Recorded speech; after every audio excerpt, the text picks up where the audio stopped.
This is parliamentary dictation with speed of 80 words per minute taken from Progressive Shorthand Monthly February 2025 Exercise 17.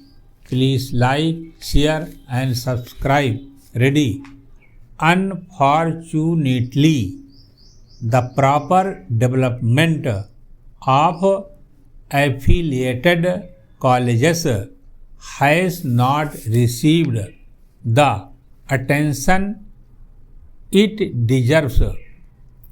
The vast majority of them is in the private sector and is subject to its strength as well as weakness, while some colleges in metropolitan areas are very big, about 40% have an enrollment of less than 500.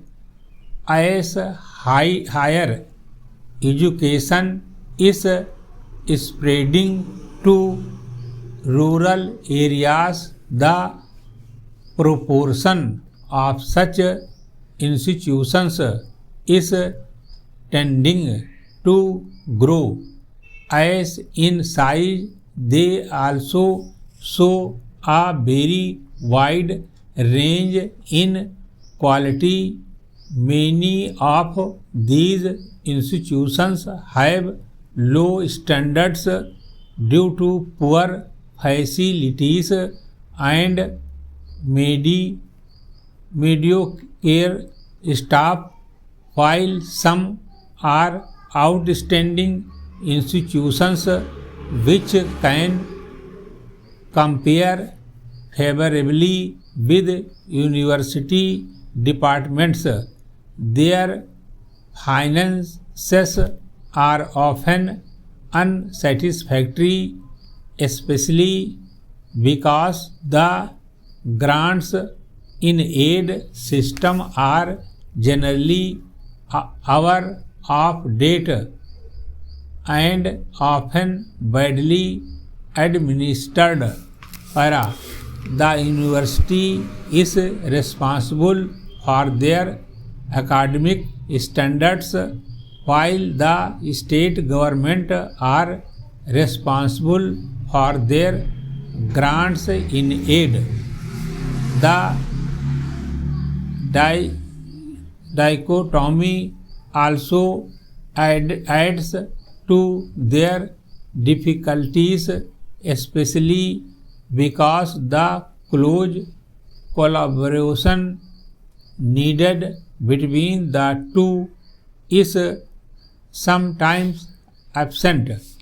Added to all this, there is often an unhealthy rivalry between university departments and affiliated colleges, or between the colleges themselves.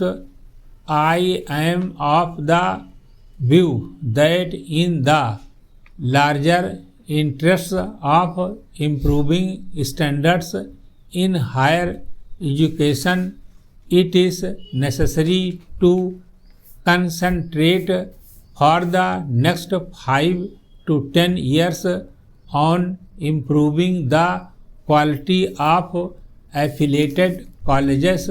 Several measures will have to be taken to this end. The location of colleges will have to be carefully planned so as to avoid the creation of small institutions which tend to be uneconomic and inefficient. Our attempt should be to ensure that within about 5 years or so of its establishment, each college must have an enrollment of not less than 500. The courses to be provided in colleges should be carefully coordinated, especially where a town or city has more than one college. Para intensive programs of in-service education through summer institutes and other means should be developed for the staff affiliated colleges. The system of grants in aid should be liberalized so that the colleges can afford to have adequate staff of high quality as well as good teaching facilities. The universities should strive to assist the colleges to supplement their facilities through common programs, and a much closer liaison should be built up between the universities and state governments in a common program to improve standards of colleges in the country. You stop.